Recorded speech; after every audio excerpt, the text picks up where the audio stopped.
আমি কিংবদন্তির কথা বলছি। আবু জাফর ওবায়দুল্লাহ।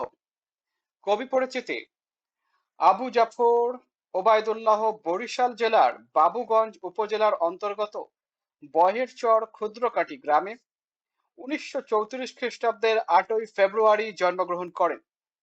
তিনি ইংরেজি সাহিত্যে বিএ সম্মান সহ এমএ পাস করে কিছুদিন ঢাকা বিশ্ববিদ্যালয়ে অধ্যাপনা করেন। পরে সিভিল সার্ভিসে যোগদান করেন এবং সরকারের বিভিন্ন উচ্চ পদে দায়িত্ব পালন করেন। তিনি 1982 খ্রিস্টাব্দে বাংলাদেশ সরকারের কৃষি ও পানি সম্পদ মন্ত্রী এবং 1984 সালে যুক্তরাষ্ট্রে বাংলাদেশের রাষ্ট্রদূত হিসাবে দায়িত্ব পালন করেন। বাংলা সাহিত্যে তার অবস্থান বিশেষভাবে স্বাতন্ত্র্য চিহ্নিত। তার কবিতায় বিশেষভাবে প্রাধান্য পেয়েছে রাষ্ট্রভাষা আন্দোলন ও মুক্তিযুদ্ধ। রাষ্ট্রভাষা আন্দোলন এবং এই বিষয়ক সাহিত্যে বিশেষ অবদান রাখার জন্য তিনি 21শে পদকে ভূষিত হন।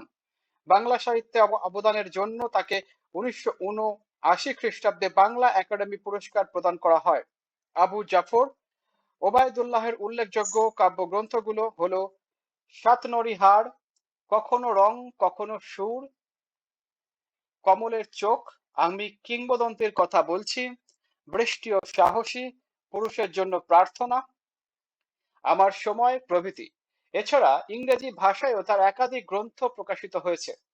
2001 খ্রিস্টাব্দের 19শে মার্চ তিনি মৃত্যুবরণ করেন। আমি কিংবদন্তির কথা বলছি। আমি আমার পূর্বপুরুষের কথা বলছি। তার করতলে পলিমাটির সৌরভ ছিল, তার পিঠে রক্ত জবার মতো ক্ষত ছিল।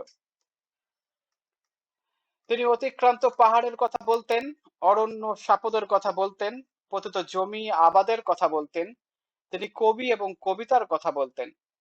জীবায় উচ্চারিত প্রতিটি সত্য শব্দ কবিতা, কর্ষিত জমির প্রতিটি শস্য দানা কবিতা। যে কবিতা শুনতে জানে না সে ঝড়ের আর্তনাদ শুনবে, যে কবিতা শুনতে জানে না সে দিগন্তের অধিকার থেকে বঞ্চিত হবে, যে কবিতা শুনতে জানে না সে আজন্ম ক্রীতদাস থেকে যাবে।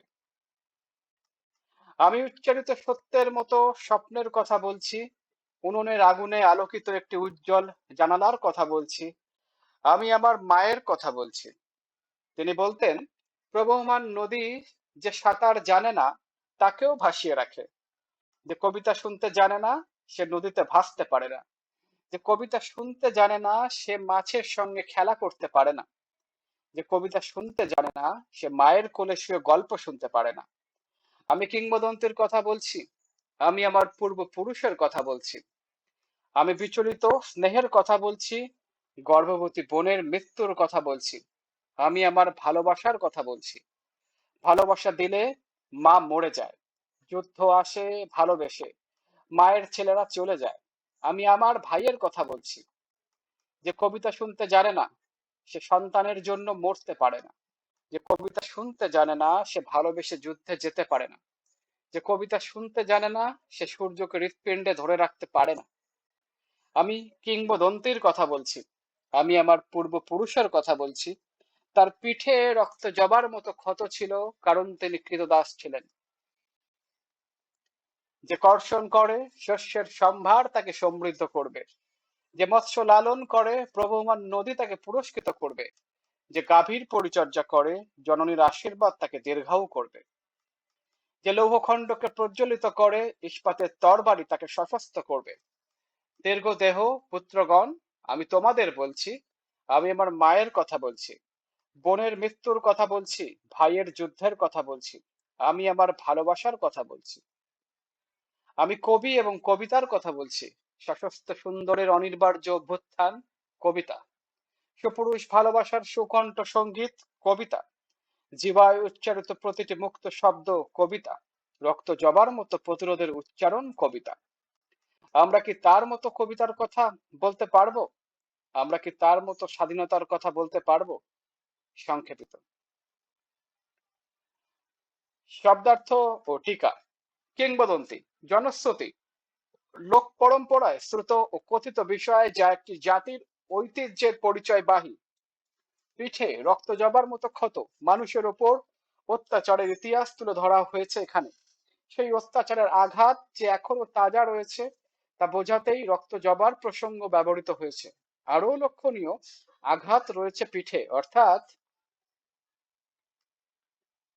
শত্রুরা ভীরু কাপুরুষের মতো পিছন থেকে আক্রমণ করেছে কিংবা বন্দি কৃতদাসের ওপর ঝাঁপিয়ে পড়েছে, মুক্ত মানুষের সঙ্গে সম্মুখ লড়াইয়ের বিরচিত সাহস দেখায়নি। সাপদ, হিংস্র মাংসাশী শিকারী জন্তু, উনুনের আগুনে আলোকিত একটি উজ্জ্বল জানালা। আগুনের সবকিছু সূচি হয়ে ওঠে, তাই আগুনের উত্তাপে পরিশুদ্ধ হয়ে সকল গ্লানি মুছে ফেলে আলোয় ভরা মুক্ত জীবনের প্রত্যাশা জানাতে উজ্জ্বল জানালার অনুষঙ্গ ব্যবহৃত হয়েছে। বিচলিত স্নেহ, আপনজনের উৎকণ্ঠা, মুক্তি প্রত্যাশী মানুষের আসন্ন বিপদের আশঙ্কায় তাদের স্বজনরা উদ্বিগ্ন হন। ভালোবাসা আর শঙ্কা একসঙ্গে মিশে যায়।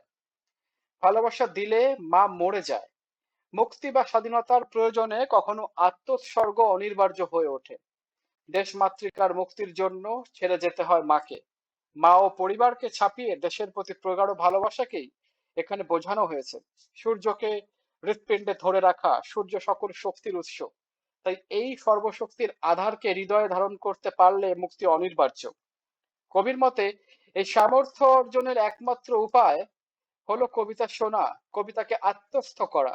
কেননা কবির কাছে শুধু কবিতাই সত্য আর সত্যই শক্তি। পাঠ পরিচিতি। কবিতাটি আবু জাফর ওবায়দুল্লাহের বিখ্যাত কাব্যগ্রন্থ আমি কিংবদন্তির কথা বলছি কাব্যের নাম কবিতা। রচনাটিতে বিষয় ও আঙ্গিকগত অভিনবত্ব রয়েছে।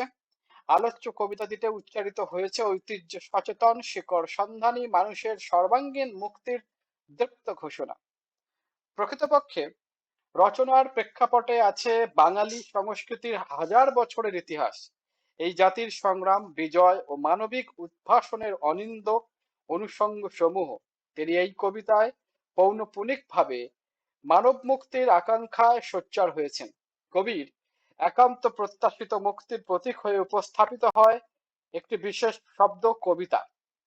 কবি তার পূর্বপুরুষের সাহসী ও গৌরবোজ্জ্বল ইতিহাসের কথা উপস্থাপনের মধ্য দিয়ে তার বক্তব্যকে এগিয়ে নিয়ে চলেন।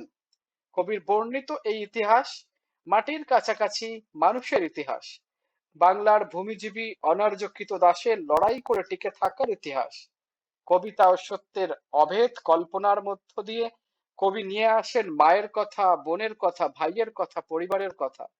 কবি এও জানেন মুক্তির পূর্ব শর্ত যুদ্ধ, আর সেই যুদ্ধে পরিবার থেকে দূরে সরে যেতে হয়। ভালোবাসার জন্য, তাদেরকে মুক্ত করবার জন্যই তাদের ছেড়ে যেতে হয়। এই অমোঘ সত্য কবি জেনেছেন আমাদের স্বাধীনতা যুদ্ধের ইতিহাস থেকে। কবিতাটির রসোপলব্ধির অবিচ্ছেদ্য অংশ হলো এর আঙ্গিক বিবেচনা। এক্ষেত্রে প্রথমেই যে বিষয়টি পাঠককে নাড়া দেয় তা হলো একই ধাঁচের বাক্যের বারংবার ব্যবহার। কবি একদিকে আমি কিংবদন্তির কথা বলছি পঙ্গক্তিটি বারবার প্রয়োগ করেছেন, অপরদিকে যে কবিতা শুনতে জানে না সে কাঠামোর পঙ্গক্তি মালার ধারাবাহিক উপস্থাপনের মধ্য দিয়ে কবিতা আর মুক্তির আবেগকে একত্রে শিল্পরূপে প্রদান করেছেন। এখানে কিংবদন্তি শব্দটি হয়ে উঠেছে ঐতিহ্যের প্রতীক। কবি এই নান্দনিক কৌশলের সঙ্গে সমন্বিত করেছেন গভীরতা সঞ্চারী চিত্রকল্প। একটি কবিতার শিল্প সার্থক হয়ে ওঠার পূর্বশর্ত হলো হৃদয়স্পর্শী চিত্রকল্পের যথোপযুক্ত ব্যবহার। চিত্রকল্প হলো এমন শব্দ ছবি যা কবি গড়ে তোলেন এক ইন্দ্রিয়ের কাজ অন্য ইন্দ্রিয়ের সাহায্যে করিয়ে কিংবা একাধিক ইন্দ্রিয়ের সম্মিলিত আশ্রয়ে, আর তা পাঠক হৃদয়ে সংবেদনা জাগায় ইন্দ্রিয়াতীত বোধের প্রকাশ সূত্রে। চিত্রকল্প নির্মাণের আরেকটি সত্য হলো অভিনবত্ব। এ সকল মৌল শর্ত পূরণ করেই আলোচ্য কবিতায় চিত্রকল্প সমূহ নির্মিত হয়েছে। কবি যখন বলেন কর্ষিত জমির প্রতিটি শস্যদানা কবিতা, তখন এই ইন্দ্রিয় থেকে ইন্দ্রিয়াতীতের দোতনাই সঞ্চারিত হয়। নিবিড় পরিশ্রমে কৃষকের ফলানো শস্য একান্তই ইন্দ্রিয়গ্রাহ্য একটি অনুষঙ্গ, কিন্তু এর সঙ্গে যখন কবিতাকে অভেদ কল্পনা করা হয় তখন কেবল ইন্দ্রিয় দিয়ে একে অনুধাবন করা সম্ভব হয় না। সার্বিক বিবেচনায় কবিতাটি বিষয় ও আঙ্গিকের সৌকর্যে বাংলা সাহিত্যের এক অনন্য সংযোজন। কবিতাটি গদ্য ছন্দে রচিত। বহু নির্বাচনী প্রশ্ন,